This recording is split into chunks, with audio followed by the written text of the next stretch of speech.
So, just to recap, last week we had read quite a long Midrash on the topic of Avotenu Chadoshim. This is Avraham and his relationship to Ishmael, Yitzchak and his relationship to Esau.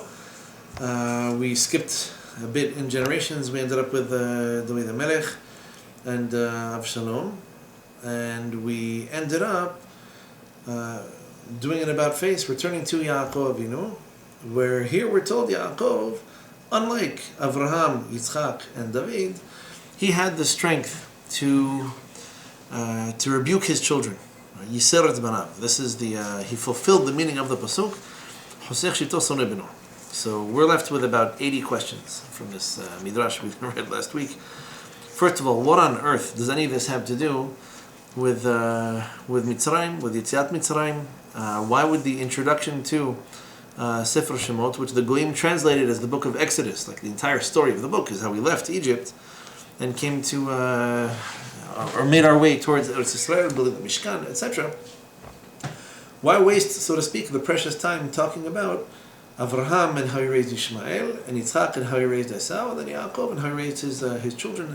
What's the difference? And what does the pasuk have to do with anything?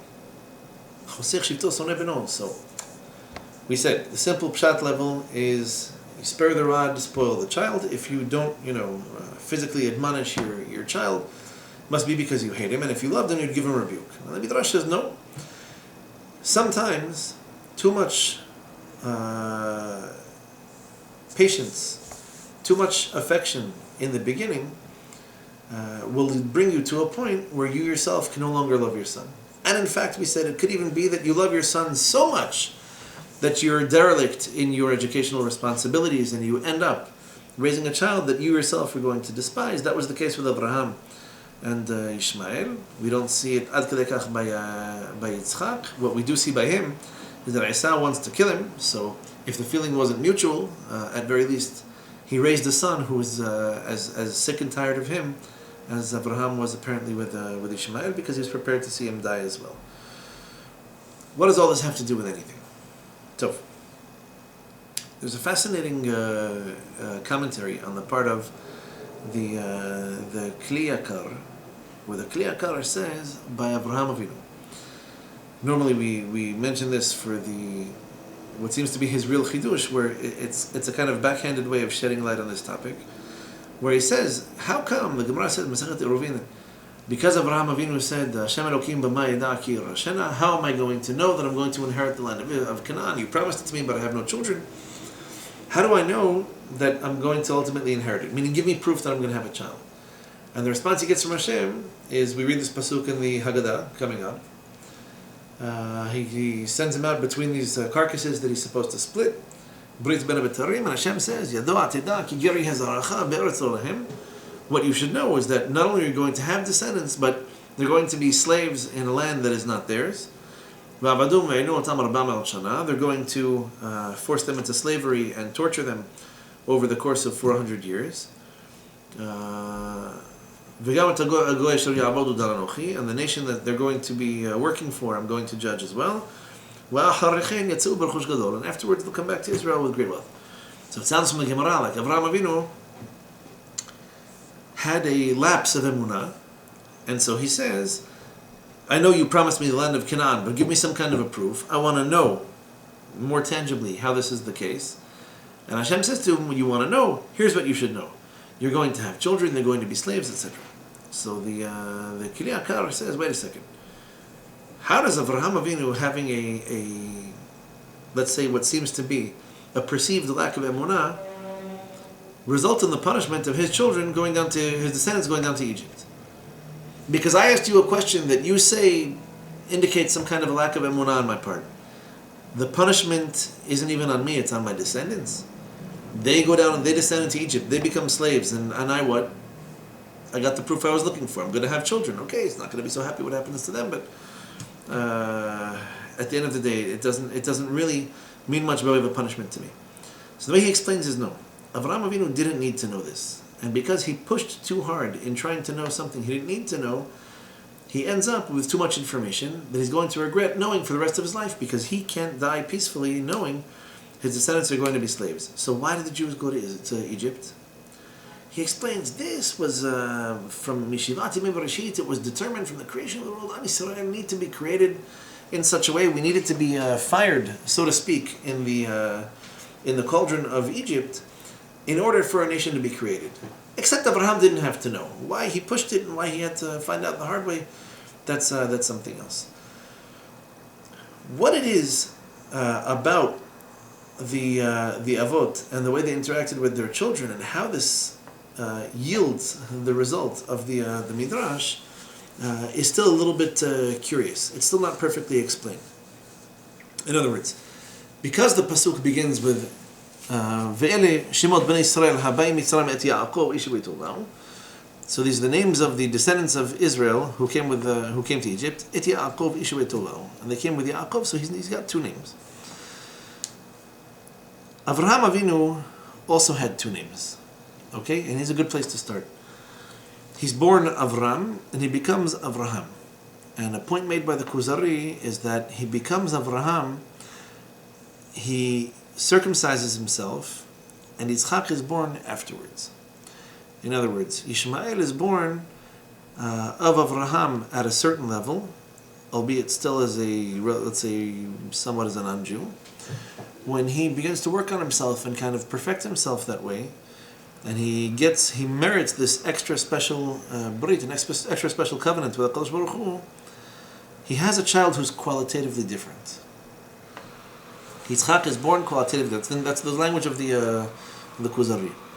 This child is different. He is the one who is going to continue this tradition of prophecy, continue the tradition of carrying these neshamot that are going to be the future Nevi'im and Nevi'ot of Am Yisrael. Yaakov has this in common with Abraham. So he was born Jewish, and the name Yaakov, the Ramban, has a very famous drasha on this topic, where he explains that where you find Yaakov, it's a reference to Katnot. It's like Yaakov in minor form. And where you see Israel, it's a reference to his potential. It's a reference to his future. It's a reference to his legacy. Everything that he's able to accomplish. So Avraham Avinu has some very important decisions to make, and the decisions that he makes, as the pasuk points out, are decisions that have an influence over the long term. In other words, if the pasuk says Chosech Shivto Son Avinu, what it means, the pshat, is that if you love your son, you're going to rebuke him, and if you don't, then you won't. The deeper level is that even love, even what you perceive to be love, what you believe is love, I refuse to rebuke my son. I don't admonish him. I don't chastise him. I don't punish him. Why? Because I love him more than any other father in the world loves his son. And it's a natural reaction to be upset at your son when he does something wrong. I don't even have that reaction. I can overcome my instinct. I can do even more than your average father can do. I don't get mad at him. I don't yell at him. I don't fight with him. I don't rebuke him.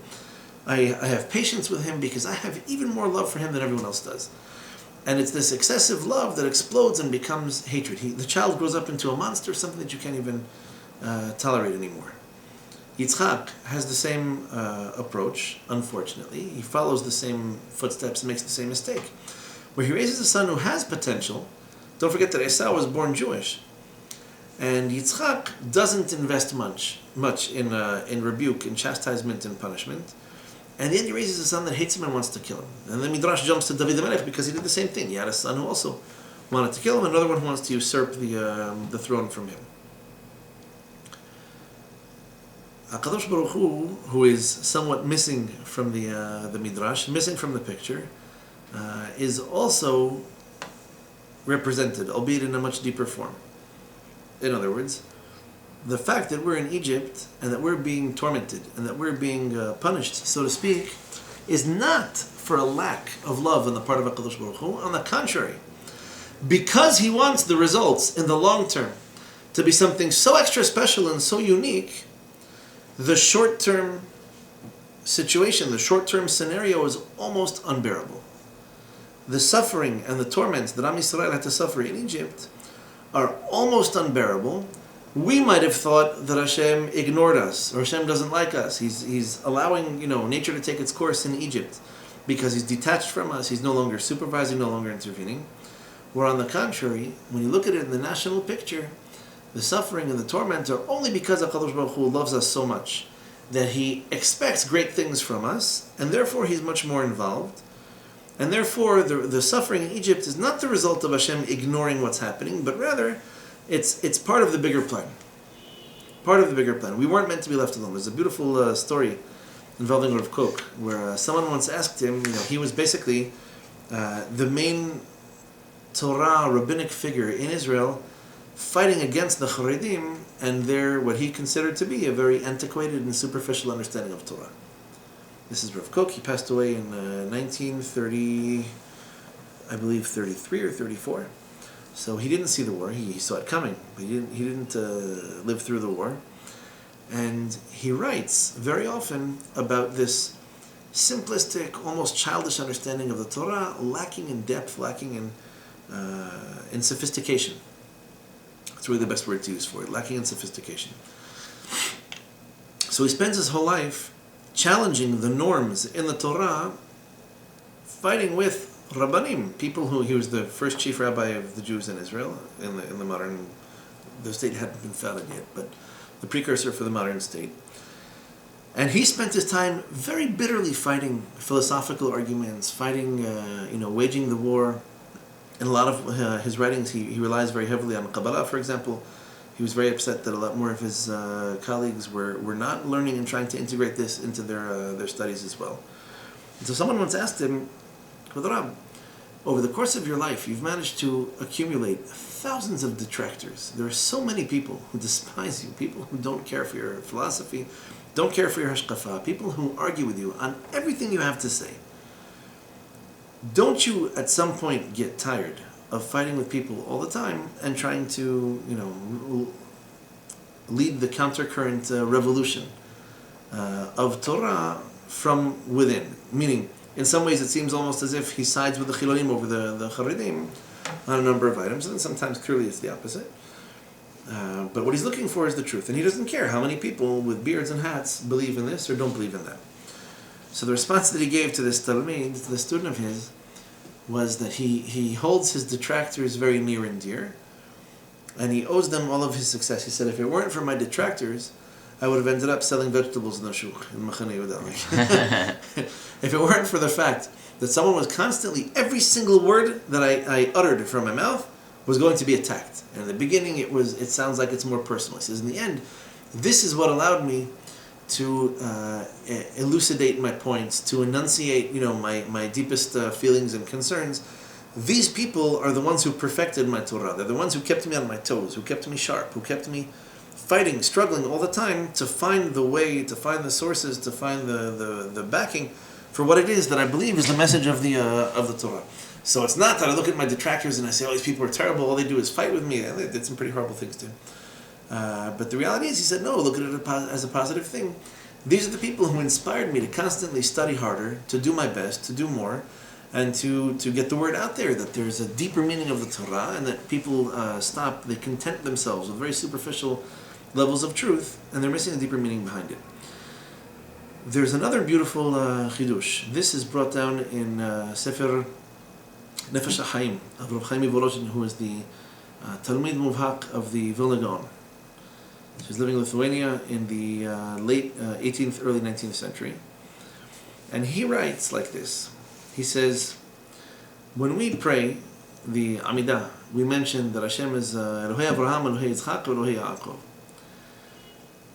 It's not just that we make a reference to individuals who were great, even though they're distant from us, and we know, as much as we know, it's very little that we know about them. He says that we still have the right to pray and to evoke their names, Why? Because we have their spiritual genes. The way he explains it is like this. When you're faced with a difficult situation, when you have a difficult choice to make, when you're in a test of your midot, he said, not only are you making a decision for yourself now, I have to choose if I go right or if I go left. I have to decide if I go here, if I go there, if I send my child to this school or to that school, if I give to this charitable cause or to that one, if I go to this wedding or to that one. He said, you're making a decision that's going to leave a genetic imprint on your descendants for all eternity. Meaning, your midot get passed on to your children. There's the things that your children observe, the things that your children will learn and imitate and hopefully emulate, the good ones. And there are things that your children are going to inherit. Certain mitzvot, certain midot that are just easy and natural for them, and certain ones that are difficult. And he explains, this is the imprint. This is what allows us to pray in the name of Elokei Abraham, Elokei Yitzchak, Elokei Yaakov. What he's saying is that the decisions they made and the lifestyles that they lived didn't just influence their generation. They actually gave us the ability, they transmitted to us the ability to be just like them. Avraham Avinu showed us the way, so it's not just I can look at his life and I can learn and say, oh, I read the biography, that's how I want to be. He passed on his nishmatic genes to you. He gave you the koach to be as big a tzaddik as he was. He made that easier for you. He broke the glass ceiling. You know, he blazed the trail, and now you have the ability, both in terms of nishmatic potential and in terms of what you know and what he's passed on to you, to be able to make tremendous accomplishments. Meaning he influenced generations forward and passed on the ability to influence this way to you as well. The way Am Yisrael was created was not just a combination of funny circumstances and coincidences and situations that happened to lead to Am Yisrael leaving Egypt in a certain way. I've said this before about the matzah. Why does the Torah tell you that we eat matzah? Right?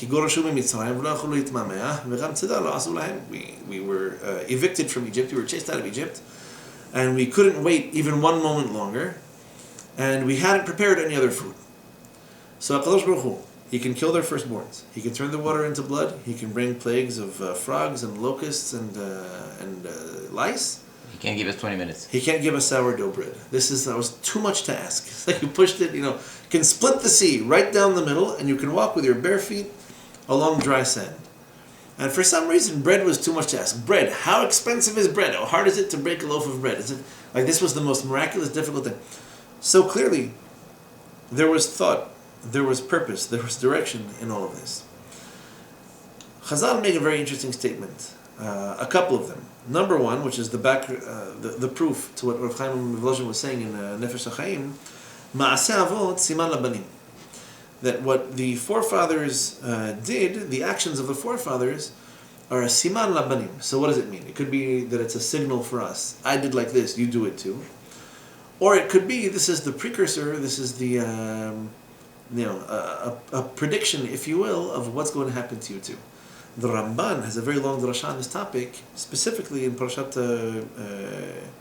Vayrei Lech Lecha, I think at the very end of Lech Lecha, he talks about how Avraham Avinu comes to Israel, there's a famine, and so he goes into Egypt. And he says, him coming to Israel, there being a famine, and having to descend into Egypt, is basically the analog to Yaakov Avinu living in Israel, there being a famine, him sending his children into Egypt, and eventually having to follow them. Avraham's wife is abducted by Paro. The same thing happens to Yitzchak with Avimelech. There's a lot of similarities in these stories. A lot of what happens to one happens to the other. You have Yaakov Avinu, who leaves Eretz Yisrael. He has a dream, a prophetic dream, on his way to Padan Aram, and he realizes that he has a divine purpose. Yosef has a dream, realizes that he has a divine purpose. He also goes to Chutz La'aretz. Physically, they're similar. There's a lot of overlap. So basically, there's this explanation on the part of the Gemara that what the forefathers did becomes some kind of a predictive factor in the life of the children.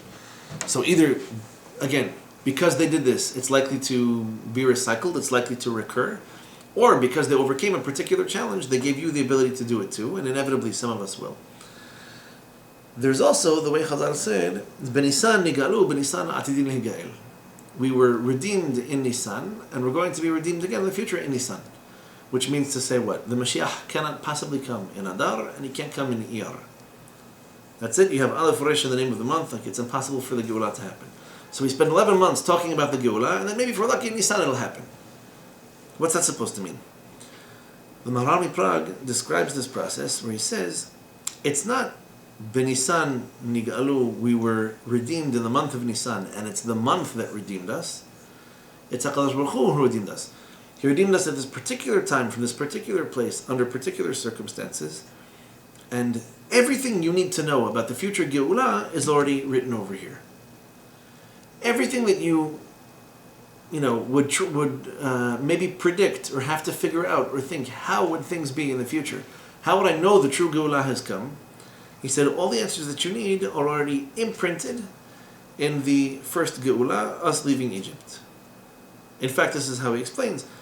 Because the Nevi'im say in the future, we're going to cancel all the Chagim that make reference to Zecher Yetziat Mitzrayim.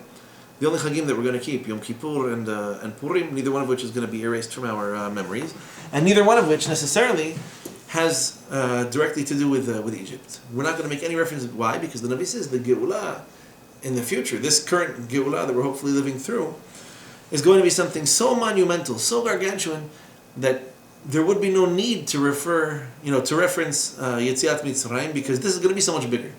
Now we talk about Mitzrayim because, hey, it's the only Geulah that we know. It was the most miraculous thing that has happened in Jewish history. But this upcoming Geulah is going to be tremendous. How tremendous is it going to be? It's going to be so tremendous that Mitzrayim is going to pale in comparison. Nobody's going to talk about Mitzrayim anymore. And even the holidays that commemorate Yetziat Mitzrayim are going to be unnecessary. They'll be relegated to the history books. Why? Because this Geulah is going to be something so tremendous. And so what's the big deal? Because Avotenu HaKadoshim, because our forefathers lived through this period and experienced what they experienced, they gave us not only the plan, not only the map, the itinerary, if you will, but they also implanted within us the genes, the spiritual keys, if you will, necessary to make the Geulah happen at the right time, under the right circumstances, and such that we can all benefit from it. So, the point the Midrash is making is that the difficulty in the beginning of our path is there in order to ensure that we remain as lovable as possible to HaKadosh Baruch Hu. And that had Hashem let us go completely, just like the father who doesn't rebuke or chastise his son, we would have ended up such a despicable nation, or so completely assimilated, there'd be nothing left for Hashem to love. What would he want from us? By the way, if you really want to make the analogy complete, the reference to David HaMelech to Avshalom trying to kill his father is basically Am Yisrael in Egypt worshipping Avodah Zarah, trying to eliminate any memory of HaKadosh Baruch Hu. So we're basically in a situation where we find ourselves completely, almost totally ignorant of Hashem and what it is that He does. The rebuke, the suffering makes us think, it makes us shake our heads. What is it that we're doing here? How come so much oppression, so much suffering? And in the end, we find out that these Yisurim were only HaKadosh Baruch Hu's way of keeping us attached to Him, so that we can merit the great love that comes afterwards. We can, identify with and appreciate the completion of this process of Geulah. You have any questions there? So far, I'm good. Okay. So effectively, another angle, another aspect of all of this is that, ironically, we have here both Ishmael and Esav, both of whom are uniquely responsible for our current sorry state of affairs. Rav Ashkenazi has many drashot on this topic. I heard many of them, yeah. Yeah, fascinating. Absolutely fascinating. Aside from the sources that he found and yeah, but it's like he's always spot on, and he was 20 years old. But I mean, the shurim that I'm listening that were recorded. You could barely hear in the French. recordings. Yeah, it depends. Sometimes I have to skip to the next year. The older they are, the worse they are. But it's like he spoke yesterday and not 20 years ago. So it's because he's talking about the he's neshama. talking to us, so obviously. Obviously, and also because he's talking about the neshama of Esav, neshama of Ishmael. It doesn't change. Yeah. It doesn't change. He lived through the formation of the European Union. He thought it was a big joke. But he could explain to you why this was the case and why he didn't think it was going to succeed. He's also very influenced by Rav Kook, as you were mentioning him before. He mentions him a lot of time. Yeah, I believe Rav Kook is the reason that Rav Ashkenazi left France when he did. Probably.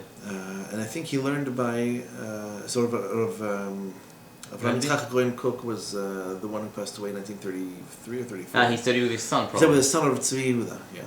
Okay, probably. Who was also a Gaon, and I believe didn't have children. I don't think there's a further descendants. So I think he probably studied. I think he studied with him. I think he left a lot. France in 73. Rav Ashkenazi, if I remember correctly, he arrived in 62, and I think if I'm not mistaken, I think he left in 73. But the reason Al-Retbi told me specifically was it sounded, if I remember correctly, and I can double check, that he specifically wanted to find Rav Kook and to learn Rav Kook's son, and to learn by him. Fascinating man on many levels. But interestingly enough, the stories of Ishmael and Esau that are introduced to us at the beginning, and this is not even halfway through Chumash Bereshit, are once again relevant to us today. In other words, we still have this, the Midrash keeps on playing this game back and forth between what happened earlier and what happened later. And then, so in the lifetime of Ishmael, Avraham was very patient with him, and then he grew up to be a monster, and then eventually Avraham wants to kill him. In the lifetime of Yitzchak, he wants to see him dead. The Midrash said it, not me. In the lifetime of Yitzchak, he has Esau as a son. He loves him, he's patient with him, he doesn't rebuke or chastise him. Esau grows up to be a monster. If Yitzchak doesn't want to kill him, Esau can't wait for Yitzchak to die in order that he can take out his revenge on Yaakov. So, going back to something we mentioned in the Megillah by Esther, you'll remember that I quoted, this was the Rav Tzadok Chaim Lublin who made this amazing chidush about how Haman, the advice that he gets from Zeresh, his wife, and from all of his the people who love him, his good friends, was that he's not going to defeat Mordechai with military strength. He can only defeat him by begging for mercy, by falling before him, right? And this is what he tries to do with Esther at the end of the Megillah, and then thankfully, before she's even able to respond to this, Achashverosh comes in and he hangs Haman. Now we don't know what would have happened if she would have had mercy on him. We hope she wouldn't, but we've been through this before, and Shaul HaMelech was a big disappointment that way. Appreciate how deep the Midrash is when basically it tells you that both Ishmael and Esau, who are completely different people by the way, were allowed to exist. Two of the biggest detractors of Am Yisrael, two of our biggest enemies, were allowed to exist only by virtue of misplaced patience, misplaced tolerance. In other words, the two nations that have been historically the most intolerant of Am Yisrael, the Chinese, who cares? Chinese care about the Jews. They're not going to go out of their way to damage us.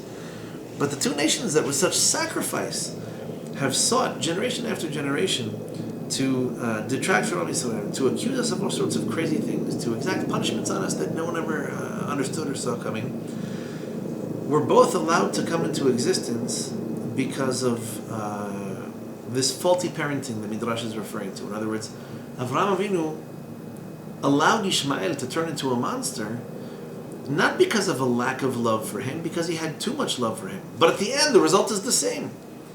The result is the same. He grew up to be an absolute monster.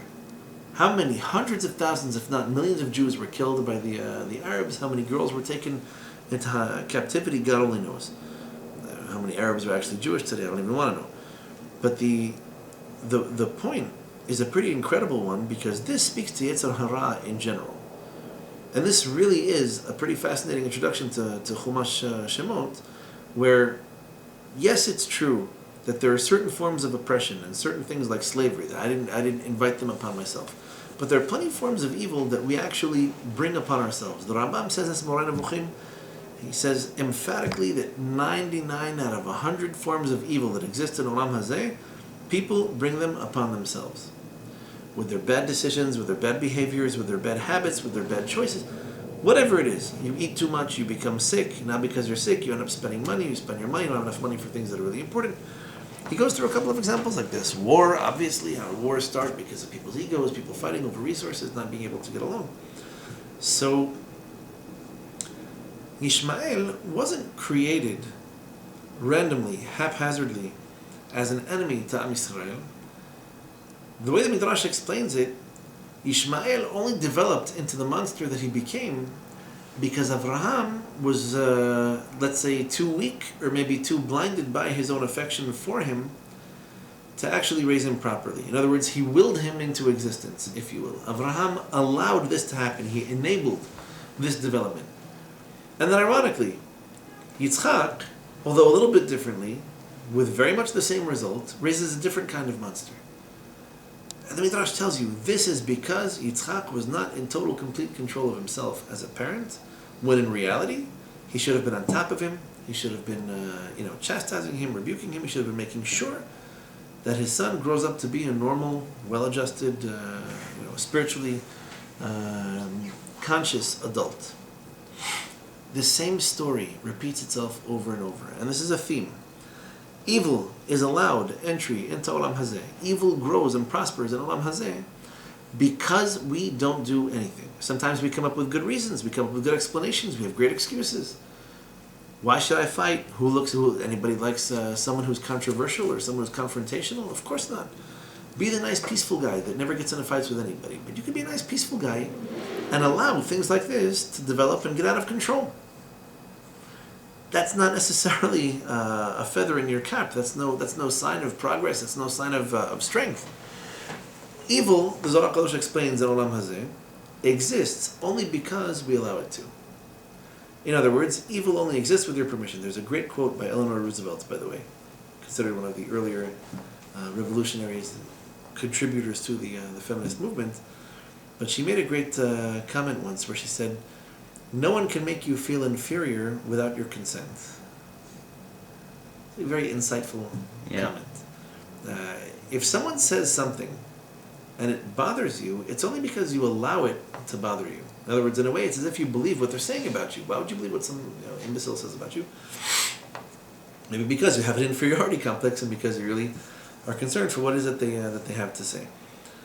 Evil would not exist in Olam Hazeh if it weren't for the fact that we give it ears, that we give it the microphone, that we give it our attention, and that we allow it to develop out of control. Incidentally, something very clever that someone told me a while back about Yimach Shmo V'Zichro Dieudonné, this idiot anti-Semite in France. The guy is one big publicity stunt.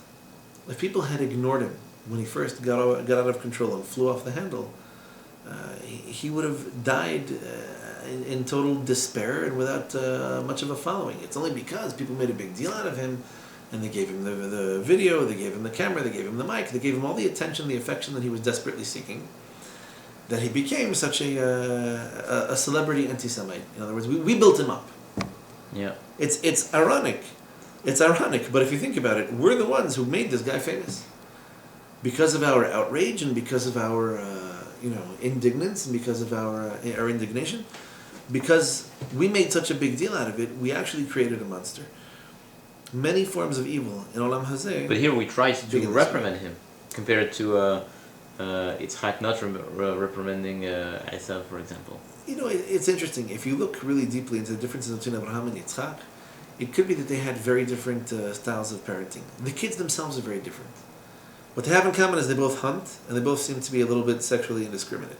So they could have been politicians, but for all we know, they might have resigned today with the Prime Minister of Iceland.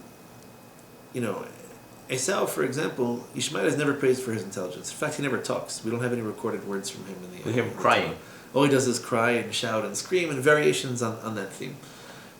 In the case of Esau, he's described as intelligent. He's described as smart.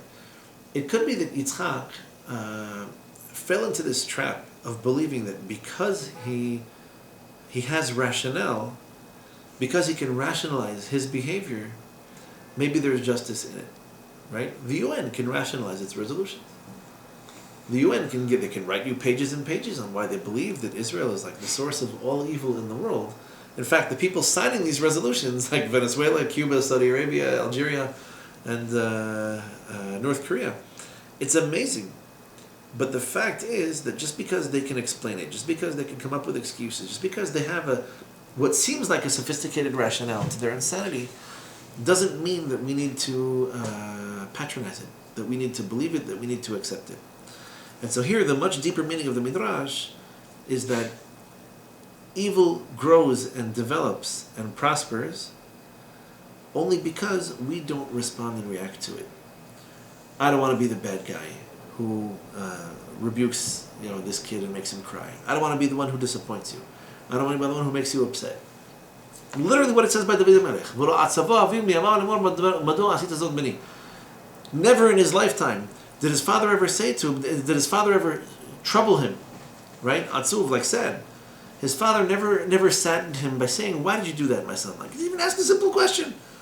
It's not that he yelled at him and he broke a glass or he threw something at him, hit him on the head with a bottle. He says, he didn't even have the strength to say to him, "Why did you do that, my son?" It was like, no, chas v'shalom, he's my eyeballs. Why should I upset him? Why should I make him ill at ease? Why should I cause him trouble? And so, evil takes hold in Olam Hazeh when people don't say anything. By the way, very interesting. How does this entire revolution in Mitzrayim begin? Where would you say, like, the first indication that things are starting to change, things are starting to turn around? You mean when the Jews were about to leave? No. But before this, before the Makot, what actually happened? I mean, what began the beginning of the whole process? That when Paro decided that the Jews should. Some of his astrologists found out that one Jew was about to. So there's a premonition to turn over the entire kingdom. There's a premonition, and they see, fine. So he cracks down and decides to throw the babies into the Or. Where do things actually, what's the first kink in Paro's plans? The first surprise, the first thing that happened and wasn't supposed to? The babies are not going to... It's a subtle question. I mean, they're supposed to be throwing the babies out, they don't. Okay, fine. So he's trying to find out, he gets to the bottom of this. Moshe, when it's not so clear exactly how old he was, and Midrash Shemot talk about this, but he's at least 20 years old the first time he goes out to see what's going on with his brothers, right? And the first thing that Moshe does is play the social justice warrior, or the good one, not the politically correct one. He goes out into the field and he sees an Egyptian hitting a Jew, and so he's outraged by this. How's this possible? How's this possible? He comes to the conclusion, he comes to a point in his spiritual development where he sees something wrong going on, and he does something absolutely revolutionary. He intervenes. You have the entire Egyptian culture is perfectly okay with slavery. They're perfectly okay with people being beaten, with people being killed, with throwing babies into the Nile. None of this bothers anyone. Moshe Rabbeinu, maybe this to them sounded like a hippie. And he goes out and he feels, why are you hitting? Why would any normal man do what you're doing now? It's incomprehensible to him. And in fact, he kills the guy. This is outrageous. This is insanity. There's no way this should be allowed to go on. Then the next day he sees two Jews fighting, and he sees one about to hit the other. He says, "Why would you hit your fellow Jew?" Here the guy says to him, "Oh, you're going to kill me like you killed the Egyptian." He realizes that he has to go. That's it. People know what happened. He has to leave. But it all begins with a proactive intervention to stop the evil. Meaning evil is going on all around us. And in fact, this is the nature of the state of slavery is that your life gets so bad that you don't even respond or react anymore. You sit there suffering, and you keep on suffering. It's the definition of depression. It's so bad. Well, am I going to fight it? I'm going to say something. It's not even worth it. The more I talk, the more they're going to beat me up. I may as well just fold completely and do whatever it is they tell me, which is absolutely dehumanizing. You lose your sensibility. You lose your sensitivity to evil. So, Avraham Avinu was suppressing his natural allergy to these bad behaviors when he says, you know what, he'll develop, he'll grow up, it'll get better, he'll be good. Say something, do something. For the love of God, stop this kid from becoming a monster. Sarah sees it, and by the time he catches on, it's too late, the kid's far gone. In the case of Esau and Yitzchak, all he had to do was get involved. Stop it. Curtail these behaviors, put an end to it. Show him this is wrong, that's right, I'm going to have to stop it. I know it's a little bit unpleasant, but I'm willing to sacrifice some temporary unpleasant situations in order to prevent you from getting to a really unpleasant one, like where you want to kill me, or you can't wait until I'm dead. Why let it get to that point? What's the Midrash telling you? Evil exists because we allow it to, because in some way or another we want it to, or because the alternative, which is fighting against it, we believe is almost more expensive in the bigger picture cost-benefit analysis. Sometimes we don't even bother. We allow ourselves to get dragged into these crazy situations and we don't respond or react the way that we're supposed to. And the world uses it against us. Look at the UN. Why are we even talking to the UN? Why do we even have an ambassador to the UN? I think Israel should leave the UN, but I've been saying that years for months. Ago, I said, you're complicit in your own mutilation. when you sit in this monkey organization and you allow people to yell at you and pass resolutions against you and you continue to attend as if it's your job to participate in your own destruction. Why would you do this? Why would any normal self-respecting person? And that only happens because nobody says anything about it. And nobody does anything about it because nobody cares. Because they're all tyrants, because they're all dictators, they're all doing terrible things, like investing money in Panama.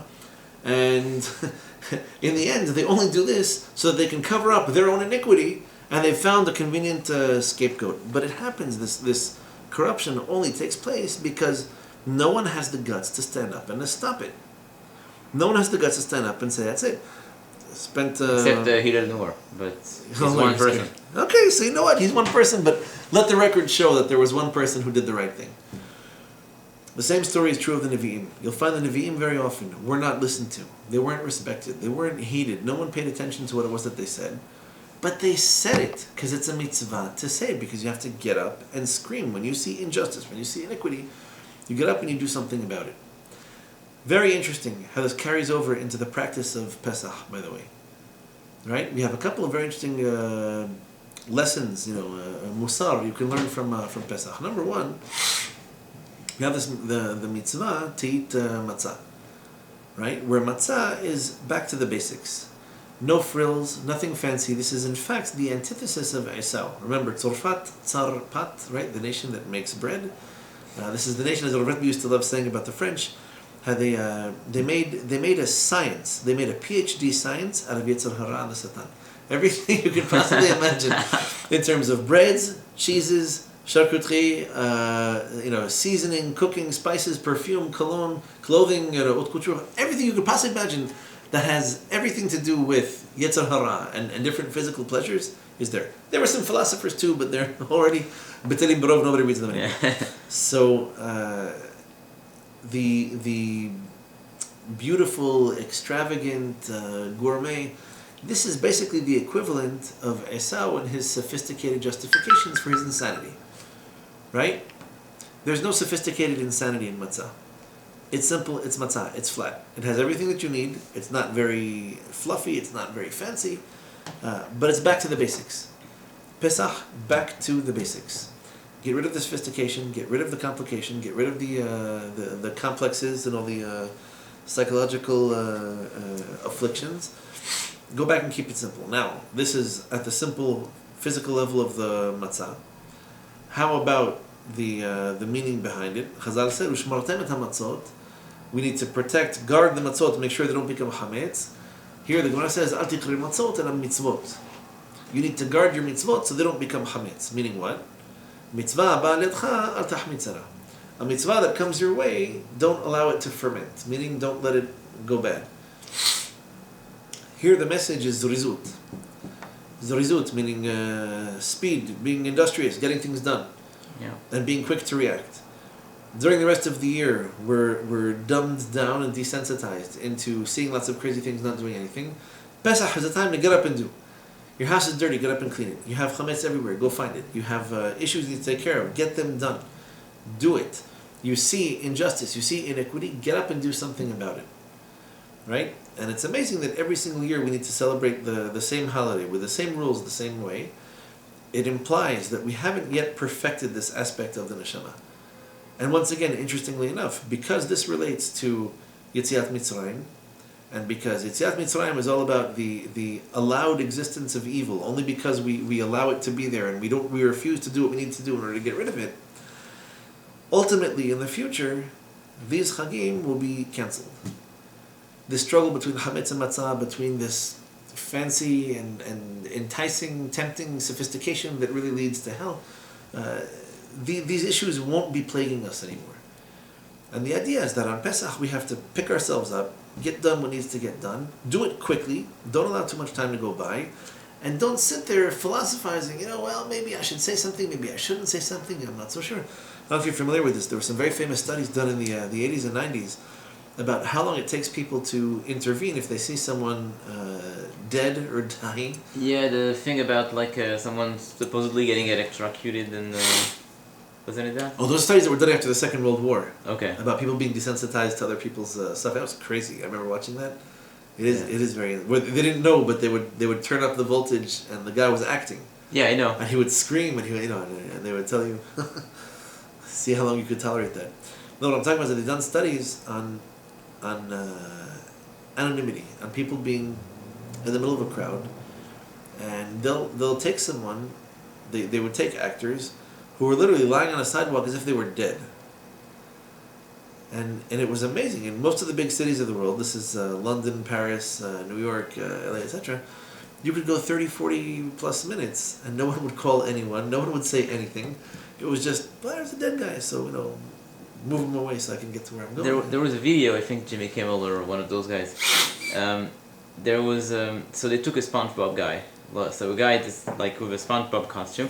They put him in the middle of the boulevard with the stars in LA. And so they wait 1 minute, 2 minutes. After 6 minutes, nobody picks him up because the guy cannot get up with like a big suit like that. You know what I'm talking about? Yeah. And so after that, they're like 4 yeshiva boys. They come up and they take him up, and so they make a big Kiddush Hashem because the only guys who picked him up were Jews. Right. So this is very interesting how this is like the tikkun that we're making on Pesach. During the rest of the year, hametz, so the word hamutz in Hebrew means sour, like acid, but hametz can also be, acidity as a result of fermentation. Basically, what's fermentation? Stagnation. How do you make chametz? It's really difficult. You take flour and water, you just let them sit there. Eventually it's going to rise, it's going to expand. Difference between chametz and matzah, as Rav Yudin once put it, the Rav of the Ashkenazi Beit Knesset in Fairlawn, hot air. Hot air. The big difference between chametz and matzah is hot air. It's the same ingredients, just this was allowed to rise and that wasn't. So unnecessary talk, unnecessary hesitation, procrastination. We're very slow to react, very slow to respond, and this is the form of evil that we're fighting against on Pesach. And if Pesach is really the quintessential holiday commemorating the actual exodus from Egypt, meaning in Sukkot it's a little bit more abstract, on Shavuot it's already receiving the Torah. How do we defeat Mitzrayim? We defeat Mitzrayim with speed, with conviction, with, you see something that has to get done, you get it done. You do it right away, you bang it out. Make sure you take control of it. Avraham, Yitzchak, and David HaMelech are all examples of individuals who saw something wrong and didn't respond quickly enough. And here the Midrash is telling you that your son is going to reach a point where either you want him dead or he's going to want to kill you or he'll want to see you dead, which is basically telling you that death is the result of this inaction, of this lack of response, of this, or maybe the lack of the conviction necessary to elicit such a response. And the beginning of the end of death, the beginning of our Geulah, not just in Egypt, not just 2,000 plus 2,500 years ago, but the Geulah, the future or the current Geulah, basically depends on all the same things. And so when the Maharal tells you that B'Nisan Nigalu, B'Nisan Azdin Nigael, it's not just the month of Nisan, it's the way this entire Geulah happened, what led up to it, and what ultimately pushed it over the edge, is the same way we're going to have to overcome in our generation. If you look around yourself, if you see what flies in the world today, the opinions that people have about Israel, the opinions that people have about Jews, the way that we're once again back to libel, we're back to slander, character assassination, exaggerated figures.